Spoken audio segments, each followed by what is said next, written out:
الحمد لله رب العالمين وبنا نستعين على أمور الدنيا والدين صلى الله وسلم على سيدنا محمد وعلى آله وصحبه وسلم ودوميها قبل كبنادر أهنا دوق مقالة مقدشو تليها عيدنا كبوليسك الصوماليات ودوميها كحجينك أمني السياسة قبل كبنادر تليها قبل كبنادر بوليسك يتليها قبل كبنادر هي أدنى بتسود يسردونك بهذا الصحافة دمانتين السلام عليكم ورحمة الله وبركاته أمنيga waxaa iska leh shacabka Soomaaliyeed waxaana guulaha amni ee maanta la haysto lagu gaaray wada shaqayn iyo garab istaag ee shacabka Soomaaliyeed siiyeen hay'adaha amniga waxaan hadda xog ku helnay in rag mas'uuliyiin hore ah iyo dad siyaasiyiin ah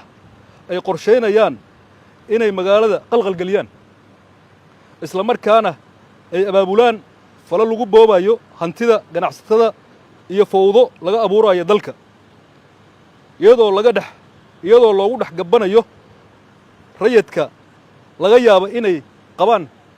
cabasho dhab ah waxaan sidoo kale ka warhaynaa in maleeshiyaad hub loo qaybiyey si ay uga hor yimaadaan ciidamada ammaanka sugayo kadibna ay dhibaato loogu geysto shacabka iyo amniga guud ee dalka dawladda Soomaaliya ma aqbalayso in la carqaladeeyo amniga iyo xasiloonida caasimadda guud ahaan dalka Soomaaliya gaar ahaan caasimadda oo ku yimid dhiigga ciidanka Soomaaliyeed iyo canshuurta shacabka sidaa darteed waxaan soo dhaweynaynaa go'aanka maamulka gobolka Banaadir ee gudoomiyaha gobolka Banaadir halkan uu ku aqriyay ee la xiriira in si loo ilaaliyo amniga magaalada banaanbaxaas lagu qabto goob loo asteeyay ama uu asteeyay maamulka gobolka Banaadir halkaas oo ah garoonka ciyaaraha Injineer Yarisow ciidamada ammaanka waxaan farayaa inay ilaaliyaan amniga goobta dibadbaxa iyo shacabka ka qayb galaya